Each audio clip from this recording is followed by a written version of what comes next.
Hoje nós vamos falar sobre as 12 falácias para condenar a homossexualidade na Bíblia. Oi, irmãos, tudo bem? Bem-vindos a mais um vídeo aqui no canal, mais um vídeo sobre a Palavra de Deus. Antes de iniciarmos, para a gente fortalecer a pregação do Evangelho, não se esqueça de se inscrever no canal, deixar o seu like, que isso vai ajudar a pregar o Evangelho aqui dentro do YouTube. Vamos aos pedidos de oração antes. O irmão Zé Filho veio pedir oração pela mãe dele, que vai passar por uma cirurgia nos olhos, e pela sogra que está muito doente. Possamos estar orando então pela mãe e pela sogra do irmão Zé Filho. A irmã Valneide pediu oração pelo filho Alisson, que ele está preso por causa do conta de vícios. Então possamos estar orando pelo filho da irmã Valneide, que o Alisson venha se recuperar, que largue os vícios, que Deus consiga atuar na vida dele, para que ele possa realmente se entregar ao Senhor e andar nos caminhos corretos. E o irmão Joaquim, pediu oração pelas filhas Aura e Neide. Elas não estão muito bem, estão passando mal durante a noite, e uma delas teve crise de asma, inclusive. Principalmente nos tempos que estamos vivendo com relação à pandemia, é bem complicado quando a gente vê passar mal por conta de respiração. Uma crise de asma é muito preocupante, então possamos estar orando pelas filhas do irmão João. Bom, hoje nós vamos responder a pergunta do irmão Éder Alckmin. E ele comentou no vídeo que eu falei sobre misoginia e homossexualidade. Ele comentou falando sobre as 12 falácias para condenar a homossexualidade. 7 delas estão na Bíblia e as restantes, outras 5 não estão na Bíblia, são argumentos que ele trouxe. A gente vai passar por cada uma delas, vendo os textos que ele trouxe e os argumentos rebatendo essas falácias que ele diz ser falácias.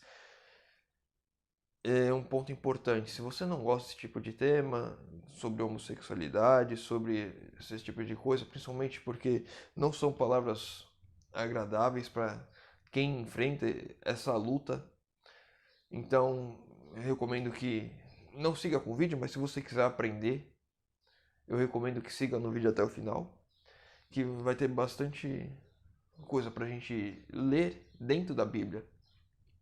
E esse vídeo vai ser bastante longo, porque são 12 pontos, e passar um a um vai ser bastante longo. Então, vamos lá. Primeiro ponto, Deus criou apenas homem e mulher. Esse é um ponto que ele traz, e isso não é uma mentira, é uma verdade. Deus criou apenas homem e mulher. Ele traz aqui Gênesis 1, verso 27 e 28. E aí ele comenta: todo homossexual ou é homem ou é mulher. E aí ele traz um argumento para explicar isso. Mas em Cristo não há diferenciação. Gálatas 3, 28. Gálatas capítulo 3, verso 28. Vamos abrir nossas Bíblias.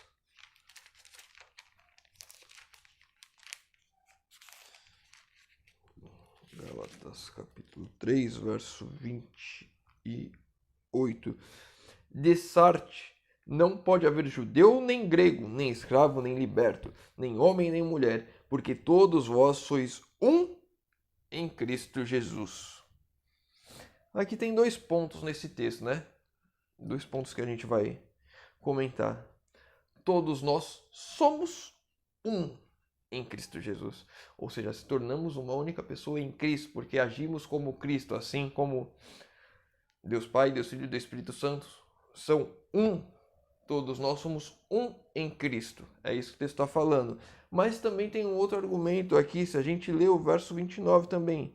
E se sois de Cristo, também sois descendentes de Abraão e herdeiros segundo a promessa. Ou seja, além desse texto, estás falando de que somos um em Cristo, nós também somos um, sem diferenciação, segundo a promessa. Ou seja, todos nós temos o direito de herdar a vida eterna. Não há diferenciação de quem vai herdar e quem não vai herdar. Vai ser o julgamento conforme as obras. Isso é um tema para um outro vídeo, mas seremos julgados pelas obras. Então aqui há sim diferenciação entre homens e mulheres, porque o homem tem um corpo fisiologicamente, biologicamente, mentalmente e psiquicamente diferente da mulher. Homens e mulheres não pensam extremamente iguais, eles têm corpos diferentes fisicamente, a forma de pensar e a forma de agir de um homem e de uma mulher são diferentes, olhando de modo geral. Lógico que tem mulheres que têm mais similaridade no modo de pensar mais racional do homem, tem homens que têm maneiras mais emocionais de pensar, mas de modo geral há sim uma grande diferenciação entre homens e mulheres, e o grupo se junta. Homens tendem a agir normalmente de uma forma e mulheres tendem a agir normalmente de outra forma. Então, esse texto aqui, esse que você trouxe como argumento, cai por terra. Deus realmente criou homem e mulher, e há diferenciação no físico, não há diferenciação quando nos tornamos um em Cristo, e, segundo a promessa, nós podemos herdar a salvação, a vida eterna, sem nenhuma diferença. Segundo ponto, casamento deve ser apenas entre homens e mulheres. Gênesis 2, verso 24. E aí ele diz: Jesus disse que esse conceito não serve para todos. Aí ele traz Mateus 19, verso 10 e 12. Vamos lá, Mateus 19, verso 10 e 12.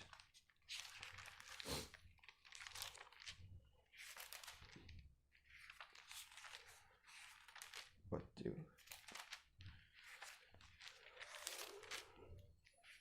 17, 19, verso 10 a 12. Disseram-lhe os discípulos: se essa é a condição do homem relativamente à sua mulher, não convém casar. Jesus, porém, lhes respondeu: nem todos são aptos para receber esse conceito, mas apenas aqueles a quem é dado. Porque há eunucos de nascença, há outros a quem os homens fizeram tais, e há outros que a si mesmos se fizeram eunucos, por causa do reino dos céus. Quem é apto para o admitir, admita. Mas aqui a gente tem que ler todo o contexto do verso 6 ao verso 9, para complementar a ideia aqui que o irmão trouxe. De modo que já não são mais dois, porém uma só carne. Portanto, o que Deus ajuntou, não separe o homem. Replicaram-lhe: por que mandou então Moisés dar carta de divórcio e repudiar? Respondeu-lhe Jesus: por causa da dureza do vosso coração, é que Moisés vos permitiu repudiar a vossa mulher. Entretanto, não foi assim desde o princípio. Eu, porém, vos digo: quem repudiar a sua mulher, não sendo por causa das relações sexuais ilícitas, e casar com outra, comete adultério. E o que casar e a repudiar, comete adultério. E o que casar com a repudiada, comete adultério. Disseram-lhe os discípulos: se essa é a condição do homem relativamente à sua mulher, não convém casar. Ou seja, aqui a dureza do coração, a gente vê que a dureza do coração se mantinha ali, né? Que ele falou ele está falando com relação ao divórcio. Os homens se fazem eunucos muitas vezes por conta do divórcio, por conta das relações sexuais. É disso que ele está falando. Ele está falando acerca de divórcio, não está falando acerca de relações entre homens e mulheres do mesmo sexo. Ele está falando acerca do divórcio. Então esse texto que você trouxe, ele está fora de contexto. Você trouxe também com relação a isso ao texto de 1 Coríntios 7, do verso 1 ao verso 7. 1 Coríntios,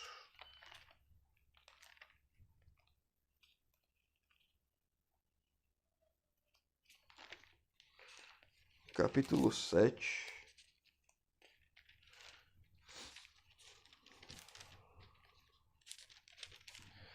Do verso 1 ao verso 7. Quanto aos que escrevestes, é bom que o homem não toque em mulher, mas por causa da impureza cada um tem a sua própria esposa e cada um o seu próprio marido.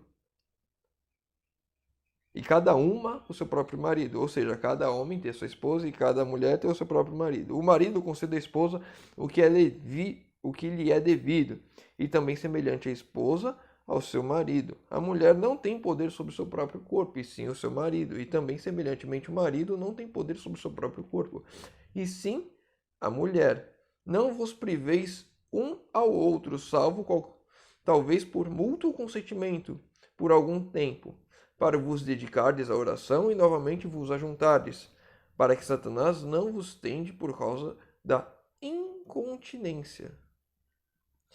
E isto vos digo como concessão e não por mandamento. Quero que todos os homens sejam tais, como também eu sou.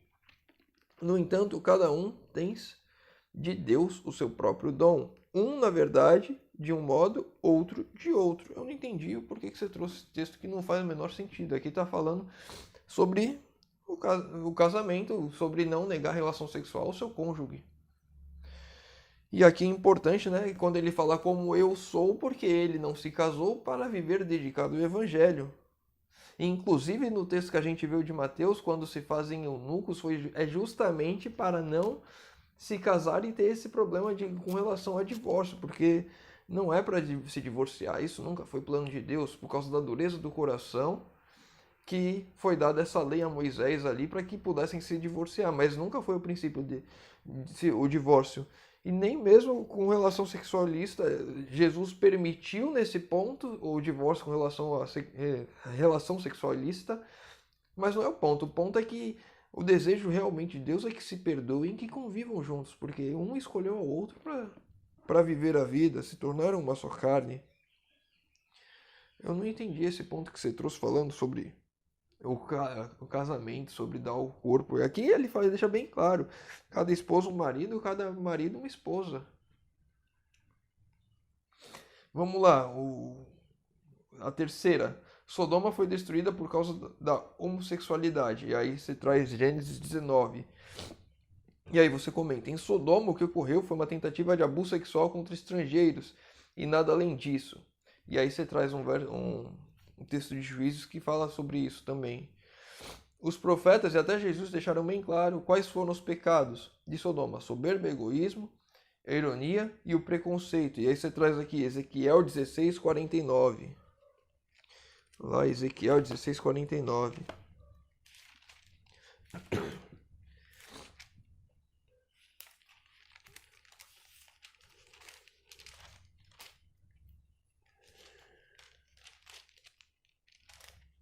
Dezesseis, 49 aqui.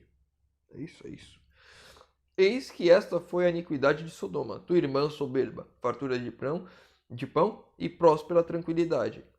Teve ela e suas filhas, mas nunca amparou o pobre necessitado.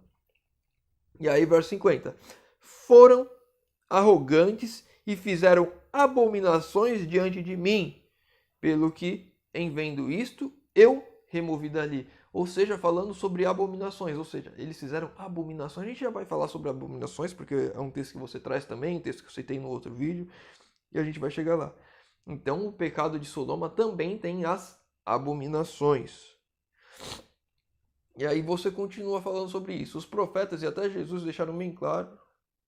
Ah, novamente, você trouxe outro verso, né? Lucas 10, do 10 ao 12.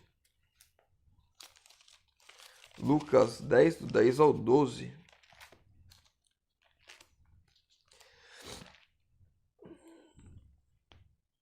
Quando, porém, entrares numa cidade e não vos receberes, sai pelas ruas e clamai, até que o pó da vossa cidade, que se nos pregou os pés, sacudindo-nos contra vós outros. Não obstante, sabei que está próximo o reino de Deus. Digo-vos que naquele dia haverá menos rigor para Sodoma do que para aquela cidade.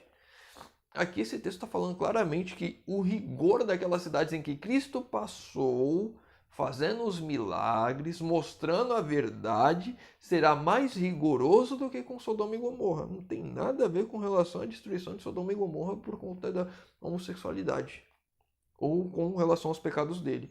Lá em Ezequiel a gente vê que as abominações que eles fizeram foram causa da sua destruição, e aqui a gente está vendo que vão ser julgados com menos rigor do que aqueles com que Cristo passou, com que Cristo teve contato e não se entregaram a Cristo. São duas coisas completamente diferentes. Quarto, homossexualidade é uma abominação. E aí você traz aqui os versos de Levítico 18, 22 e Levítico 20, verso 13. E aí você fala: a preocupação em Levítico 18 e 20 é proibir os judeus de seguir os costumes pagãos do antigo Egito e de Canaã. E aí vamos ver aqui Levítico 18, verso 3.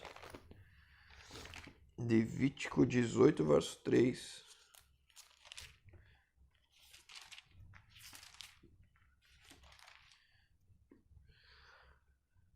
Não farei segundo as obras da terra do Egito, em que habitastes, nem farei segundo as obras da terra de Canaã, para a qual eu vos levo, nem andareis nos seus estatutos. Então aqui você está falando justamente isso, né? Que no texto, antes de falar sobre não deitar com o homem como se fosse mulher, não faça porque é abominação, Deus está falando aqui que é o segundo costume que eles fazem lá. E aí, capítulo 20, verso 23. Não andeis nos costumes da gente em que eu lanço diante de vós, porque fizeram todas as espécies de coisas, por isso me aborreci deles. E aí você argumenta aqui. Aliás, vamos voltar aqui no 18, verso 24, que você também traz esse ponto. 18, verso 24. Com nenhuma dessas coisas vos contaminareis, porque com todas essas coisas se contaminaram as nações que eu lanço diante de vós. Agora eu não sei se foi você que trouxe esse texto ou se foi eu. Eu fiz a anotação aqui, mas não ficou tão claro. Mas dá para ver claramente aqui que essas práticas da homossexualidade eram práticas das nações pagãs que estavam ali na terra. Aí você complementa aqui, abominação vem do termo hebraico toeba, que era usado que era usado em contextos de idolatria. E aí você traz aqui Deuteronômio 12:31, Deuteronômio 18 do 9 ao 12, Malaquias 2, verso 11 e Ezequiel 8 do 9 ao 10.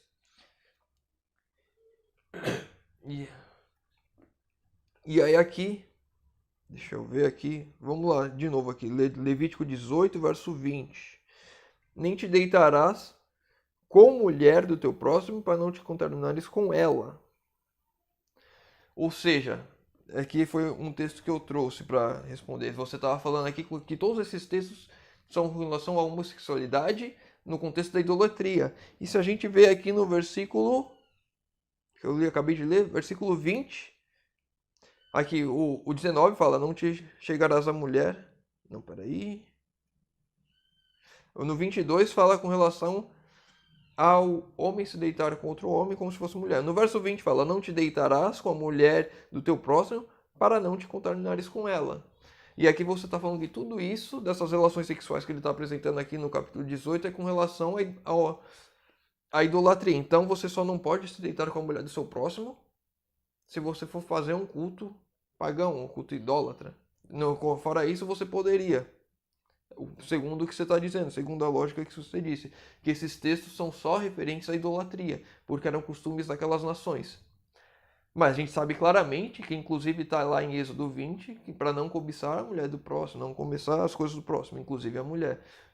Não cometer o adultério, não adulterarás, também está em Êxodo 20. E não é com relação às questões a culto pagão, é no modo geral. Então a gente consegue entender aqui que esses textos aqui de Levítico 18 também está se tratando de um modo geral. Vamos lá, Levítico 11. A gente vai ler alguns textos de Levítico 11, porque você falou que a abominação são sempre com relação à idolatria. Levítico 11, verso 10 e 11. Porém, todo o que não tem barbatanas, nem escamas, nos mares e nos rios, todos os que examinais as águas e todos os viventes que há nas águas, estes serão para vós abominação.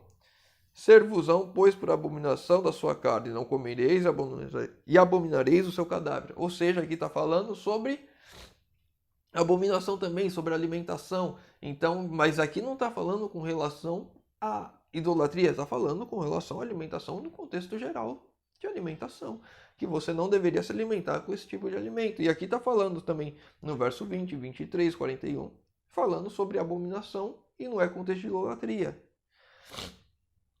E aí você traz aqui, ou será que sou eu aqui? Levítico, que você que traz isso. Levítico não deveria ser um livro de doutrina cristã. Aí você traz Hebreus 7, verso 11 e 12. Vamos lá, Hebreus 7, verso 11 e 12.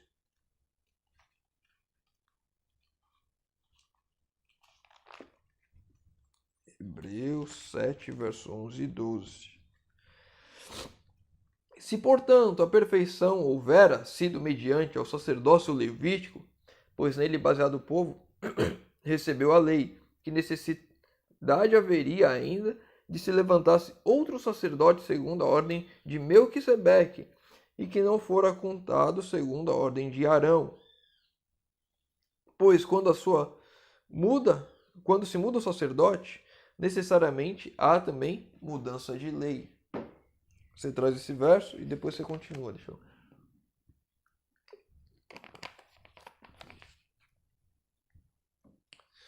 Segunda Coríntios, capítulo 3, verso 14.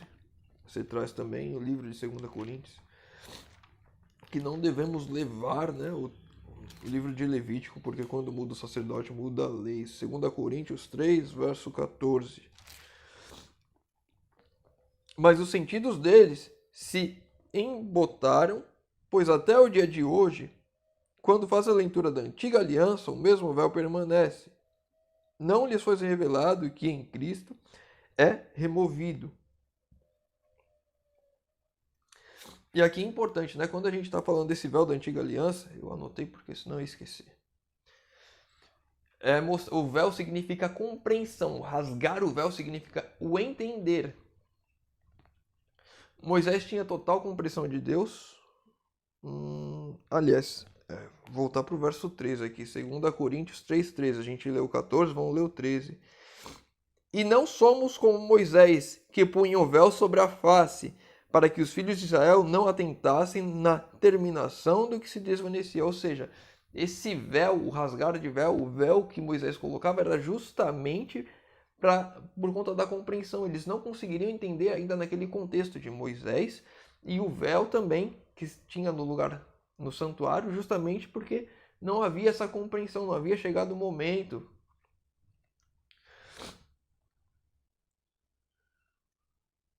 E aí aqui sim, nós devemos hoje tirar o véu, esse véu, porque hoje nós temos a compreensão. E esse véu significa também, quando fala aqui da antiga aliança, no verso 14, significa de todos aqueles ritos no santuário, o sacrifício do animal, não precisava mais disso, porque Cristo já havia vindo, já havia sido morto, ou seja, o sacrifício do cordeiro aqui já havia acontecido e não tinha mais a necessidade de continuar com aqueles ritos. E aí vamos lá em Mateus 5,17 também, texto que a gente já leu algumas vezes aqui. Mateus 5,17. Não penseis que vim revogar a lei ou os profetas. Não vim para revogar, mas para cumprir. Ou seja, Jesus não veio mudar nada do que estava escrito. Então, tem um ponto aí. Não é o contexto da homossexualidade com abominação. Você diz que é no contexto de idolatria e que caiu por terra. E, na verdade, a gente trouxe aqui alguns pontos de que não era no contexto de idolatria. Mas, ainda assim, olhando com relação ao contexto de idolatria, tem uma dissertação da USP que eu descobri estudando sobre o tema. Eu não trouxe o nome da pessoa que fez aqui. Sérgio Aguiar Montalvo. Eu não sei se esse Montalvo é o nome dele, então vamos lá. Sérgio Aguiar, eu vou deixar o link na descrição do vídeo para essa dissertação completa. Um estudante da USP de pós-graduação em língua hebraica, literatura e cultura judaica. O tema da dissertação dele é homossexualidade na Bíblia hebraica. E aí ele fez uma dissertação pegando os textos de Levítico 18:22, que fala não te deitarás com o homem como se fosse mulher, do texto de Levítico 20, verso 13, e ele traz também o texto de Deuteronômio falando sobre o travestismo. Eu não sou muito adepto dessas palavras, eu não conheço, se eu não me engano esse é o termo que ele usa aqui. Mas eu vou pegar alguns trechos da conclusão dessa dissertação, com o link na descrição do vídeo. E se quiser ler a dissertação completa, tá lá. São mais de 100 páginas. E eu recomendo quem quiser se aprofundar no tema e realmente compreender o que se trata.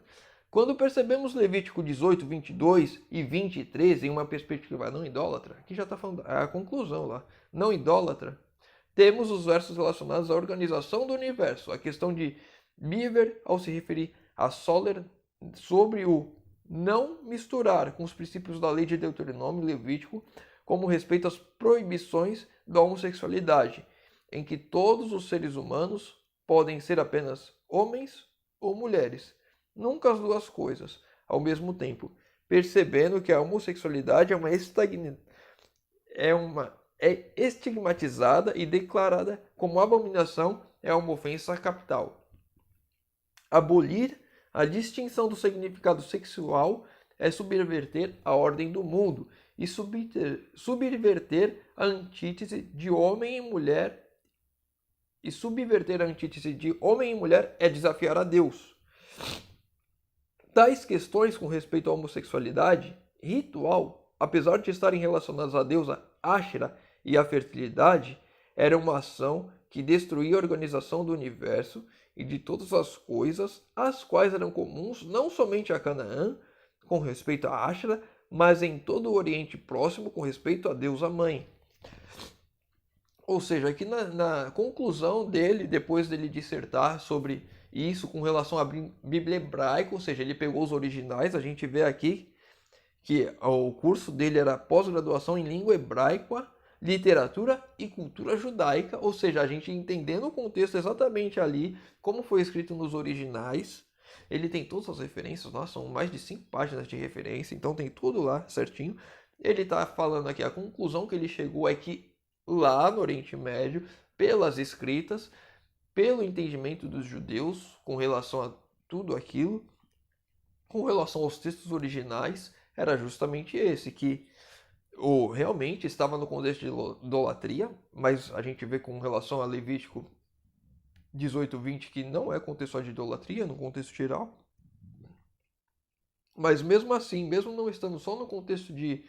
Mesmo se fosse olhar só para o contexto de idolatria, ainda assim estaria errado, porque eles estariam subvertendo a ordem do universo, desafiando a Deus, e era esse o entendimento que se tinha lá nos originais.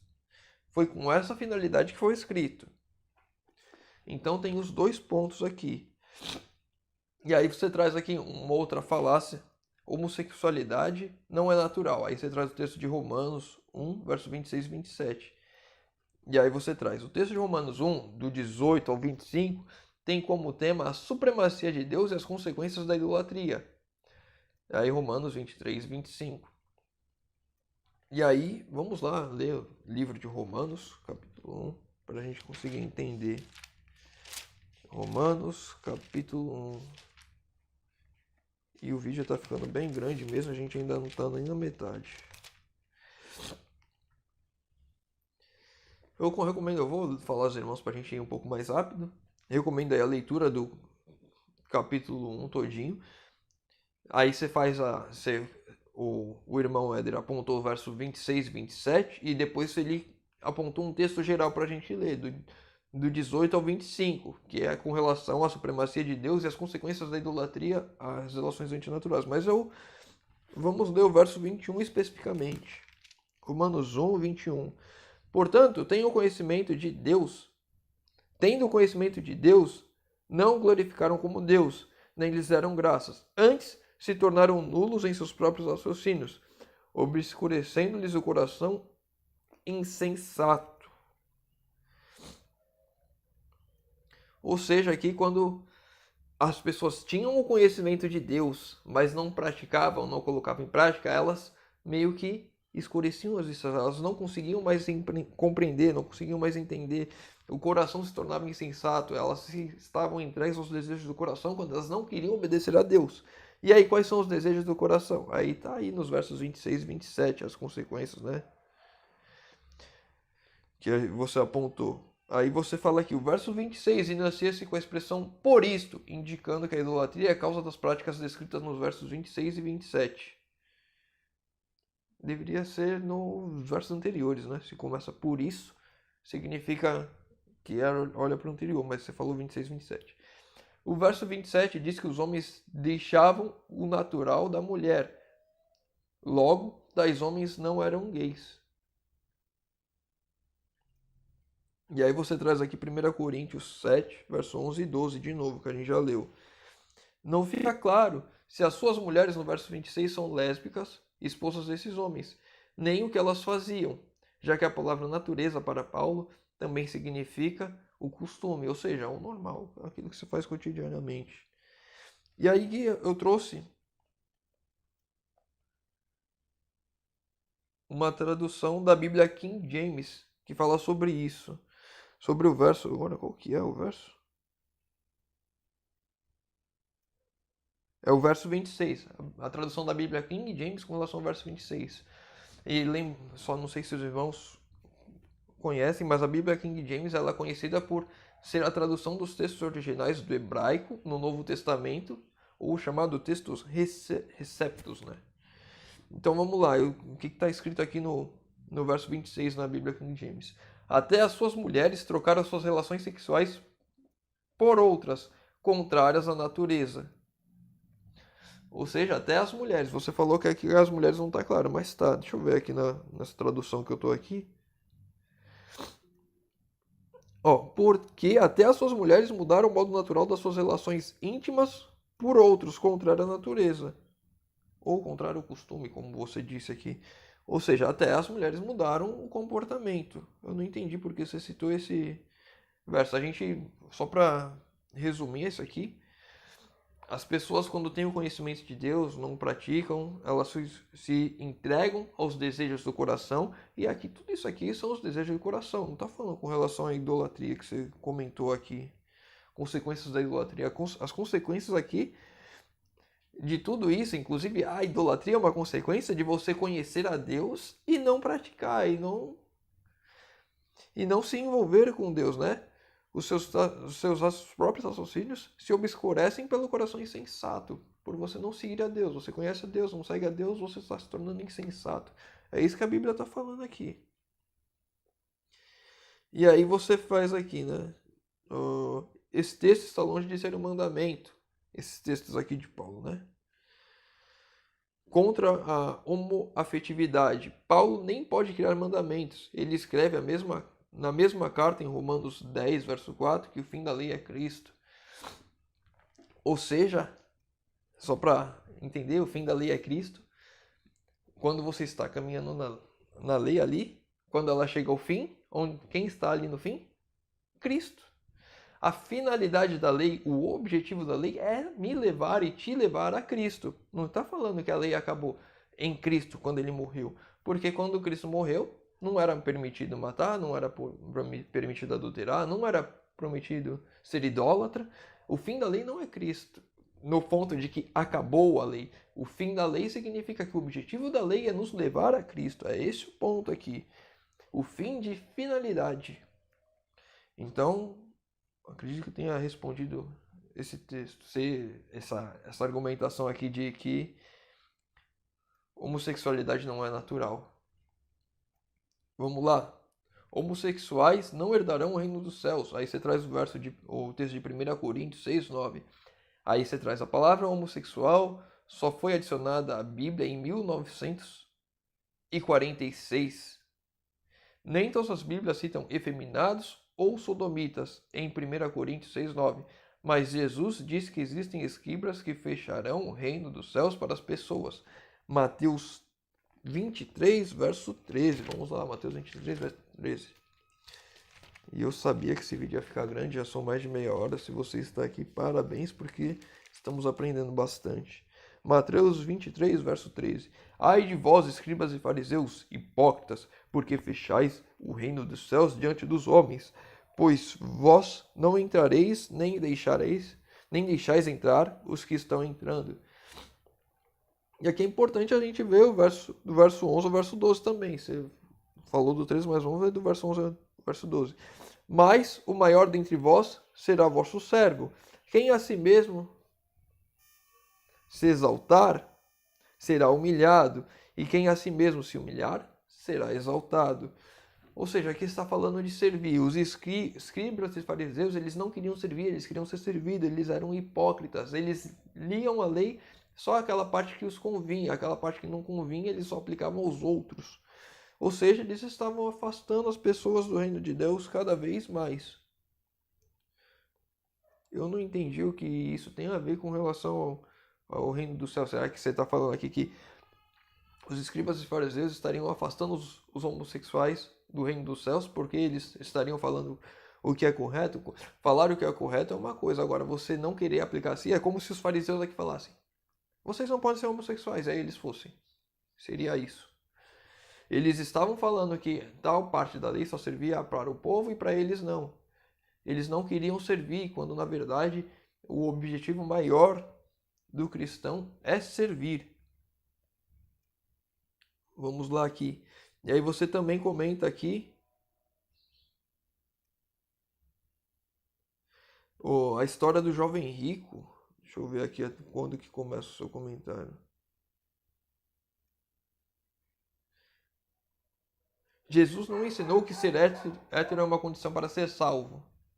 Um comentário seu. Mateus 19, verso 16 ao 19. Eu não vou ler que é a história do jovem rico, acho que já está bem conhecida, mas está aqui o texto, Mateus 19, do 16 ao 19. Mas alertou: não tente separar o joio do trigo. Mateus 13, 29, que é a parábola do joio do trigo. O Senhor plantou o trigo, veio o inimigo, plantou o joio, eles cresceram juntos. Mas os simples fatos desse versículo não mencionar que lésbicas vão para o inferno já prova que a preocupação do apóstolo Paulo aqui não é com relação à homossexualidade humana. Aí eu trouxe um ponto. Eu acredito que a gente vai chegar nesse ponto depois de ler algum texto. Mas a Bíblia, ela não está preocupada com os nossos pensamentos de hoje. Que hoje você tem que se preocupar em falar: homens, senhoras e senhores, homens e mulheres, meninos e meninas. Ela não está preocupada de falar grupos nominalmente. Antes a sigla que era LGBT, agora é LGBTQI, e toda hora vai aumentando, colocando mais grupos, que cada vez surge alguma coisa nova. A Bíblia não está preocupada em ser específica com relação a pontos, a grupos específicos. Mas é engraçado que ainda assim nesse ponto aqui eu separei um texto sobre que eu peguei inclusive esse texto lá na dissertação do Mário, acho que é Mário, né? Sérgio. Deixa eu voltar aqui para ler o nome dele. Sérgio Aguiar. Peguei lá na dissertação do Sérgio Aguiar, que é Deuteronômio 22, verso 5. A mulher não usará roupa de homem, nem o homem veste peculiar a mulher. Veste peculiar a mulher, porque qualquer que faz tais coisas é abominável ao Senhor teu Deus. Aqui falando especificamente das roupas, mas a Bíblia não está preocupada de ficar citando grupos nominalmente. Nas conclusões que você trouxe, você falou que a Bíblia está preocupada com minorias, mas você trouxe alguns textos falando sobre eunucos. Não está falando sobre outros grupos. Só simplesmente sobre eunucos em alguns casos muito específicos.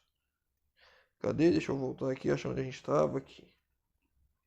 Então a Bíblia não tem essa preocupação de falar todos os grupos especificamente. Ela simplesmente fala o que é geral. Quando a gente fala aqui, não adulterarás, não quer dizer que é só para homem ou só para mulher. Não quer dizer que tal coisa só para... É para todo mundo. A Bíblia ela está generalizando, é para todos. Eu não posso falar, a Bíblia só falou de tal coisa, então é só para homem. A Bíblia só falou... Não, é para todo mundo.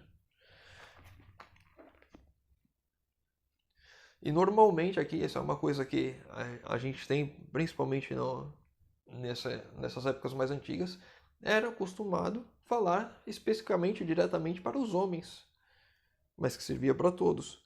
Porque muitas vezes na sociedade a mulher não tinha voz, não era escutada. Enfim, a Bíblia não está preocupada com isso, de falar homens e mulheres o tempo todo. Algumas vezes fala, outras não. Homossexualidade, 7 agora. Homossexualidade é uma imoralidade sexual. Aí você cita o texto de Atos, e esse é o último texto que a gente vai ler que tem argumentos bíblicos que você traz. Atos 19, verso 29. Nenhum lugar da Bíblia associa a homossexualidade como sendo imoralidade sexual. Deixa eu ver aqui o que eu notei. Nesse verso só está falando sobre imoralidade sexual. Atos 15, verso 29. Vamos lá. Atos 15, verso 29.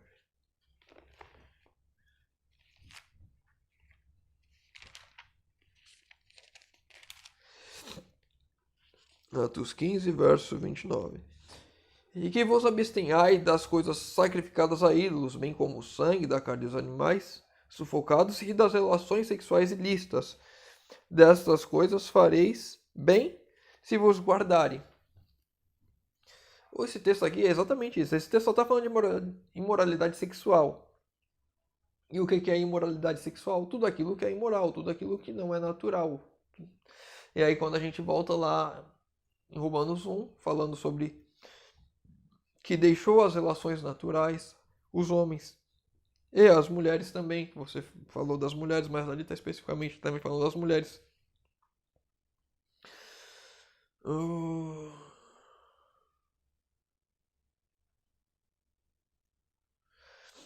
Aqui, um ponto. Aqui a imoralidade ela está relacionada aos pecados sexuais. Imoralidade sexual, pecados sexuais.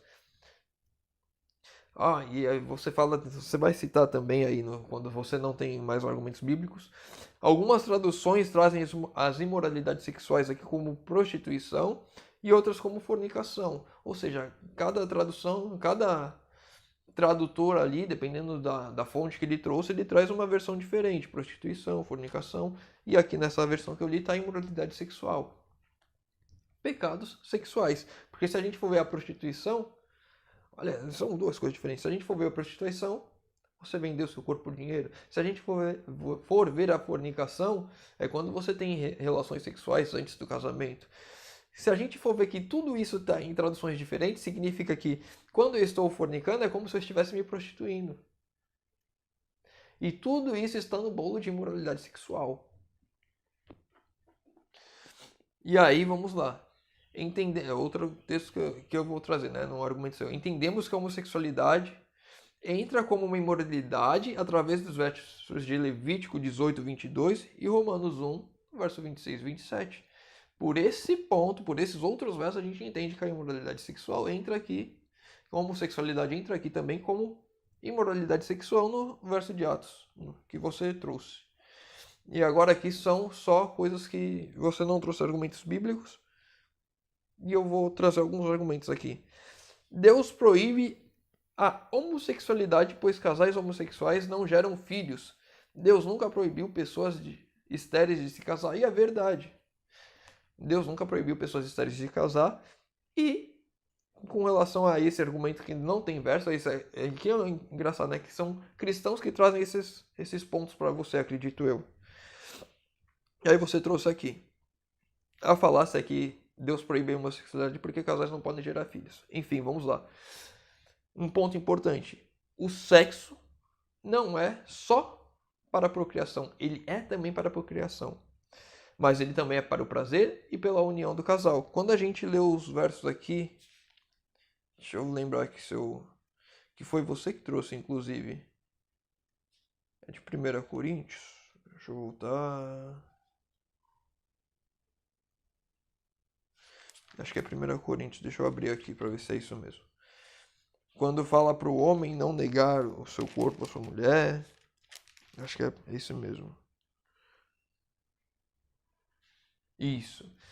Quando fala aqui do homem não negar o seu corpo à sua mulher, da mulher não negar o seu corpo ao seu marido, o que está dizendo aqui?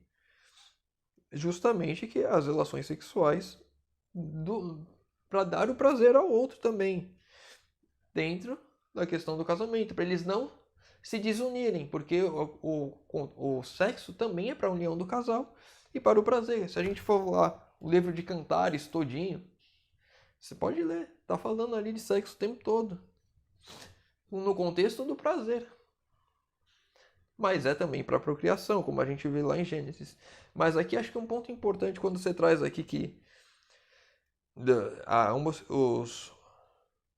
proíbe a homossexualidade porque casais homossexuais não podem ter filhos. Acho que tem um outro ponto aqui com relação a essa proibição. Gênesis 2, verso 20 e 21.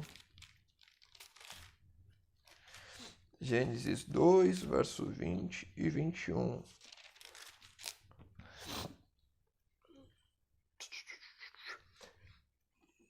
Deu nome o homem a todos os animais domésticos, às aves do céu, a todos os animais selváticos.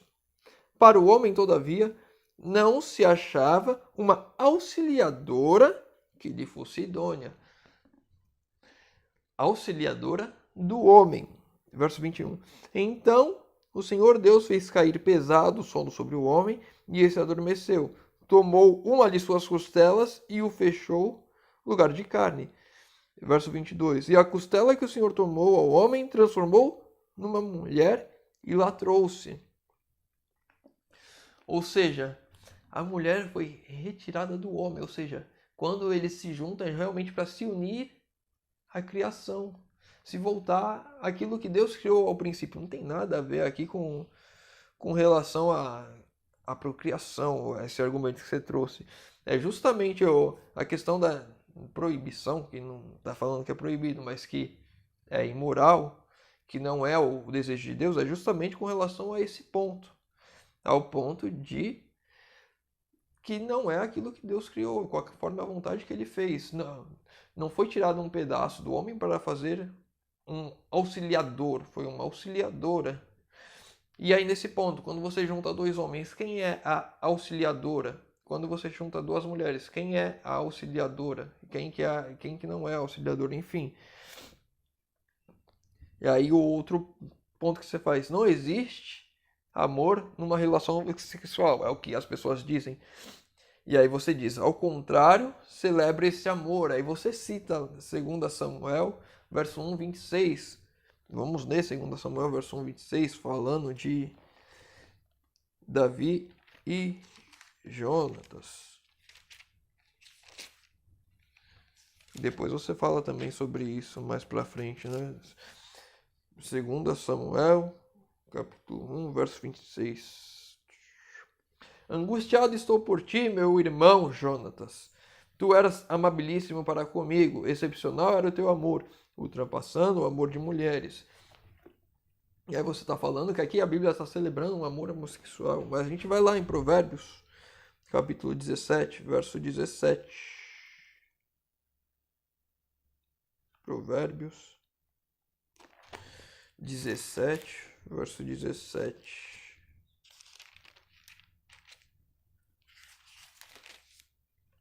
Em todo tempo ama o amigo e na angústia faz um irmão. Acho que usou inclusive as mesmas palavras, se a gente voltar aqui segundo Samuel. Angustiado estou por ti, meu irmão Jonatas. Amo o amigo e na angústia um irmão. Olha só, exatamente, parece que é um paralelo entre os textos. Está falando sobre a amizade deles e eles se amam por serem amigos. E qual que é o problema em amigos se amarem? Aqui, Provérbios 17, verso 17. Em todo tempo ama o amigo. Então, com relação a isso, o que você fala ali com relação à homossexualidade com um casal homossexual, Jonatas e Davi, não faz o menor sentido, até porque Davi teve várias mulheres, vários filhos.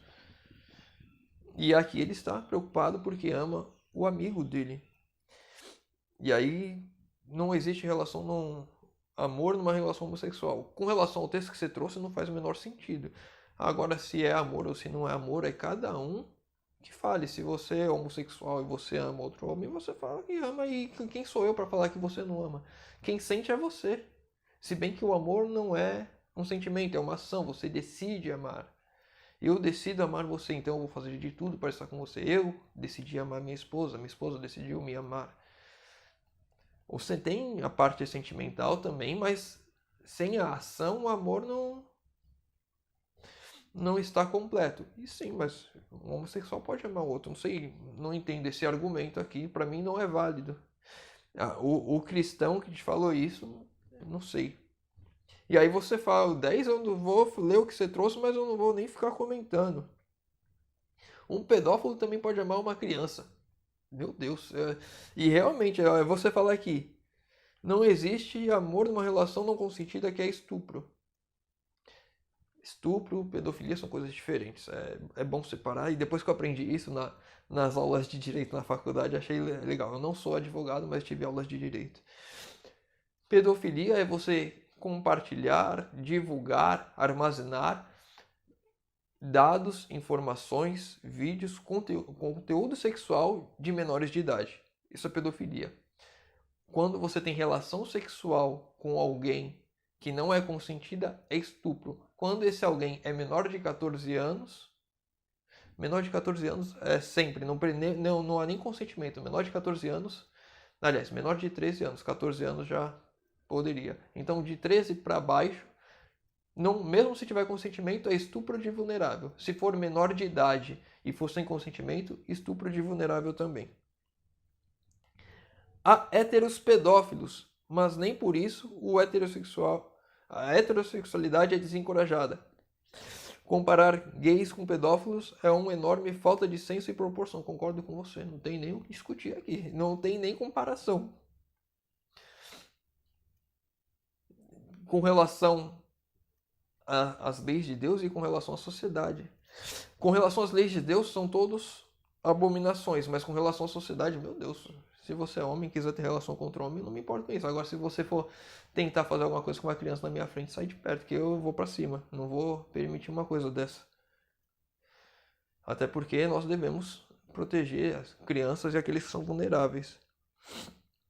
Então, concordo com você, não há comparação nesse ponto. O 11. Homossexualidade é influência maligna, doença ou um desejo carnal. A Bíblia nunca ensinou tais coisas. Você traz aqui Provérbios 30, versos 5 e 6.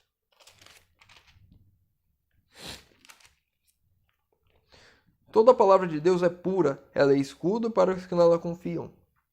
Nada acrescente às suas palavras, para que não te repreenda e seja engraçado e mentiroso.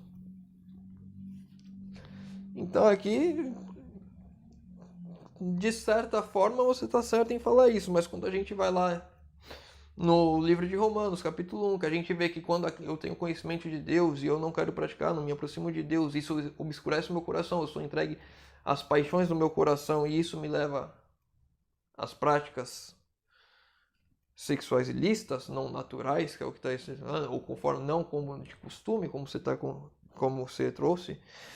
Então, acabaria entrando aqui como um desejo carnal. Sim, é um desejo do coração. Maligna, não sei te dizer. Doença. Falar que homossexualidade é doença é meio, vamos dizer, é criminoso hoje em dia. Mas, inclusive, isso é uma coisa interessante que eu tenho uma história para falar. Primeira vez que eu saí com a minha esposa, ela não era da igreja, a gente saiu como amigos para conversar. E a gente, por algum motivo que eu não lembro qual, entrou nesse tema. E ela não era da igreja, e ela me falou algumas coisas que é interessante. E não trate isso, não vamos entender isso como doença, assim como coisas fisiológicas. Não lembro se era o homossexual ou se era as pessoas que são trans.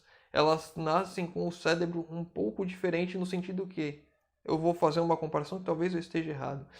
O cérebro do homem é maior do que o cérebro da mulher. E quando um homem nasce com o cérebro menor, ele tende a ter essas tendências da transexualidade. Quando uma mulher nasce com um cérebro maior, ela tende com os mesmos princípios da transexualidade. Isso é uma coisa fisiológica, já nasceu daquele jeito. Então, muitas pessoas falam que nasce homossexual, não nasce homossexual. Sim, já nasce já com isso por conta do cérebro, uma coisa fisiológica. Pode se chamar isso de doença? Não, porque a pessoa nasceu assim. Ou pode, enfim. São coisas, enfim, a pessoa já nasce daquela forma. Mas, olhando para a Bíblia, olhando para a palavra de Deus, e vou deixar também no link da descrição um testemunho de um homossexual adventista, ele não se identifica, mas ele fala que ele luta contra essas coisas, porque ele vê que na Bíblia isso é errado. Ele tende a gostar de homens, ele inclusive saiu um tempo da igreja por conta disso, viveu a vida dele, mas depois retornou, e ele luta contra isso diariamente. Não sei se respondi esse, mas acredito que sim. Então, influência maligna, eu não vou falar. Eu não vi nenhum texto na Bíblia que fale que influência maligna, mas um desejo carnal, um desejo do coração, sim, pode entrar, que a gente viu o texto, como uma doença. Acho que não, porque normalmente é um nascimento fisiológico da pessoa já assim. E aí a última falácia que você traz, já 1 hora de vídeo. Não há exemplos de casais homossexuais na Bíblia. Você colocou entre parênteses, que é um argumento que os cristãos trouxeram. E você trouxe Davi e Jonatas, que a gente já argumentou, já falou ali, e você fala de Ruth e Noemi. Meu Deus, isso daqui pra mim é absurdo, mas a gente vai chegar lá. Qual mal há em Davi e Jonatas, Ruth e Noemi terem sido exemplos de casais homoafetivos na Bíblia? Salmo 104, verso 24, você traz, vamos lá. Salmo 104, verso 24. Salmo 104, verso 24. Salmo 104, verso 24. Que variedade, Senhor, nas tuas obras, todas com sabedoria o fizestes. Cheia está a terra das tuas riquezas. Você tá aqui praticamente falando que é obra de Deus o amor homossexual, o amor homoafetivo. Mas aqui está falando das obras de Deus, exatamente da criação. As árvores, as plantas, os animais, o homem, a mulher. Não está falando aqui de amor em si, do amor nem entre homem e mulher, nem entre homem, mulher com mulher. Não faz o menor sentido aqui. Está falando da criação de Deus. Que maravilha as obras das mãos de Deus. Confundir tais relações, a de Davi e Jonatas com Ruth e Noemi, como sendo amizade, é como confundir a amizade de um homem e uma mulher como romance. Dizer que essas relações são impossíveis de terem sido homoafetivas, supondo que a Bíblia proíbe tais relações, é justamente repetir as falácias, as 11 falácias aqui colocadas, ou seja, as outras 11 que a gente já argumentou. E aí eu trouxe aqui o texto de Ruth, capítulo 1, do verso 1 ao 7, para a gente ler, compreender um pouquinho a história de Ruth.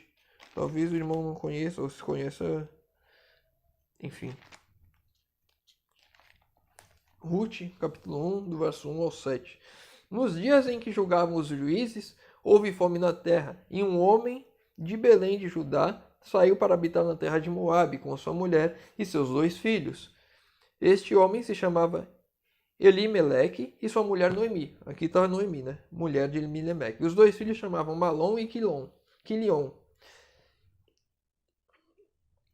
Eufrates de Belém de Judá vieram à terra de Moabe e ficaram ali. Morreu Elimeleque, marido de Noemi, e ficou ela com seus 2 filhos, os quais casaram com mulheres moabitas. Eram o nome uma de Orfa e da outra Ruth, e ficaram ali quase 10 anos. Morreram também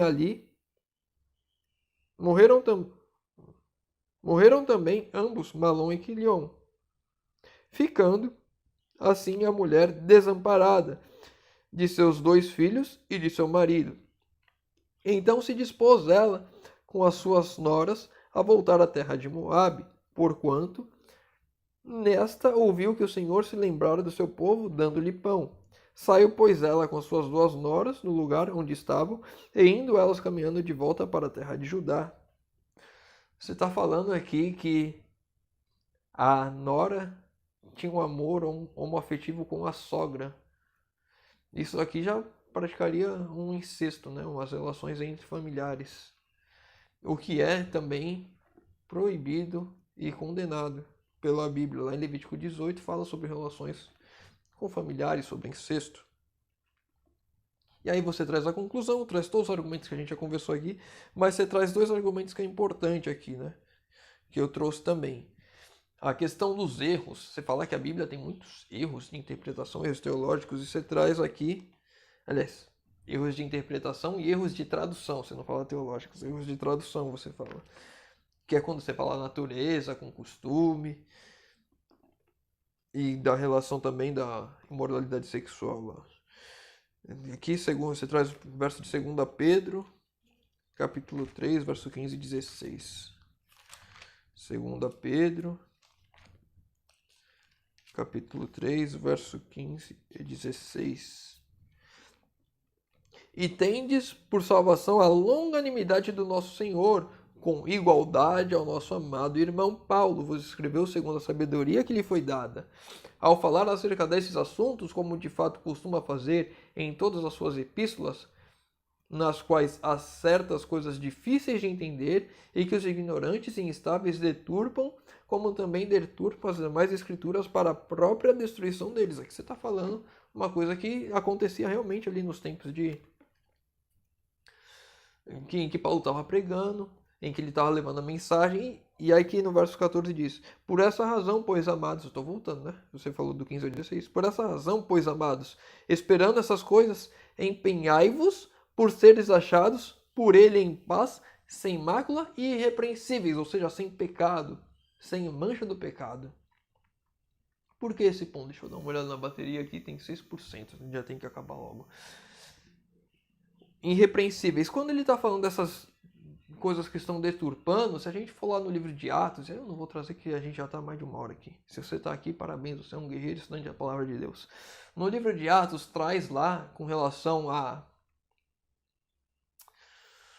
circuncisão, com relação a batismo, com relação a outras práticas que eram comuns dos judeus, a guarda dos sábados, ou seja, das festas cerimoniais.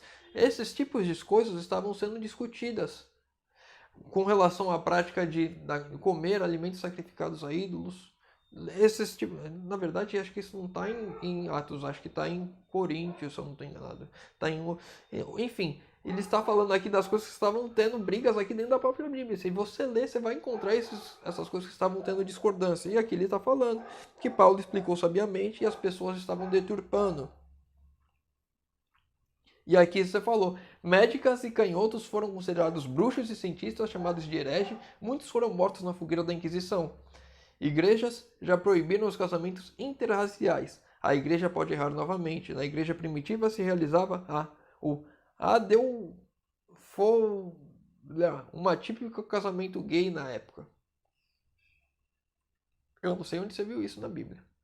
Do casamento gay da igreja primitiva. Mas, com relação às médicas e bruxos, a igreja na Idade Média, quando perseguiu essas pessoas, ela perseguiu muito mais ainda os cristãos, aqueles que liam a Bíblia, aqueles que tinham a Bíblia, aqueles que buscavam seguir. Então esse ponto aqui, a igreja ela perseguiu de maneira... E não foi a igreja como um todo, foi a igreja romana, a igreja que controlava ali. E se a gente for estudar os livros lá, as profecias de Daniel, das 1.300 tardes e manhãs, a gente vai ver que esse período está descrito, essa perseguição aos cristãos ali, e essas coisas que a igreja fazia nessa época. E aí você fala aqui, o último ponto, a questão do amor. A Bíblia diz que o amor cobre todos os pecados. Provérbios 10, 12. E a Bíblia não ensina que é impossível ter o amor à homoafetividade. Mateus 7, verso 12. Esse daqui eu acho que eu não li esse texto. Porque essas questões aqui que você trouxe, das conclusões, eu vi os pontos que você trouxe, mas eu não li os textos novamente. Vamos lá. 7, 12. Tudo quanto, pois, quereis que os homens os façam, assim fazei-los também a eles, porque essa é a lei dos profetas. Eu não entendi aqui qual que é o contexto que a Bíblia não diz que é impossível ter o amor entre um amor homoafetivo. Dizer que Deus é amor não o torna injusto. Concordo perfeitamente. O amor demanda justiça. O amor é um vínculo perfeito. E aí quando você fala que o amor, Deus é amor, não o torna injustiça. Aí 1 Coríntios 13, 6. E o amor é um vínculo perfeito. Colossenses 3, 14. Exato. Mas a justiça de Deus também está ligada à sua lei. Se a sua lei fala para não fazer tal coisa, por mais que você tenha amor fazendo aquilo, está errado. Um ponto que você falou, né, da homossexual não ama, e aí a gente respondeu que pode sim amar. E aí você comparou, as pessoas comparam, trouxeram para você que o pedófilo também pode amar. Ou o estuprador pode amar. Pode ser que um casal, homem e mulher, casados, se separaram, o homem continua amando e ele vai lá e abusa da mulher. Ele continua amando e fez uma coisa errada. Isso daí não tá, por amor, tá liberado. Não, não é. Por mais que os dois amem, ele ama, ela ama, mas ela não queria naquela época e ele forçou. Não tá errado. O forçar não quer dizer que pode. eu sou casado com a minha esposa, e se um dia ela não quiser, não estiver bem, eu vou lá e forçar. Isso é estupro, isso está errado. O amor, ele não apaga as manchas. O amor perdoa. Mas o perdão requer arrependimento. Eu não tenho como falar assim, ai, Senhor, me perdoa por matar. E aí eu vou lá e continuo matando. Não existe isso. Quando eu me arrependo, quando eu volto atrás, peço perdão. E aí o amor cobre essas manchas, né? O sangue de Cristo derramado por amor a mim me limpa dos meus pecados. Bom, acho que do que você trouxe é isso. Já tem mais de 1 hora de vídeo. Eu espero que o irmão assista. Se quiser rebater comentando de novo, pode comentar, pode ficar à vontade. E a gente vai ler, vai responder, sem problema nenhum. Convido aos irmãos, se puderem, fechar os olhos para falarmos com Deus. Senhor Deus, Pai amado, obrigado pelo estudo de hoje. Estudo grande, possamos, Senhor, colocar em prática a Tua vontade, possamos compreender a Tua palavra, que o Senhor nos guie em todo entendimento. Te pedimos isso em nome de Jesus, amém. Meu irmão, fica com Deus e que Deus te abençoe.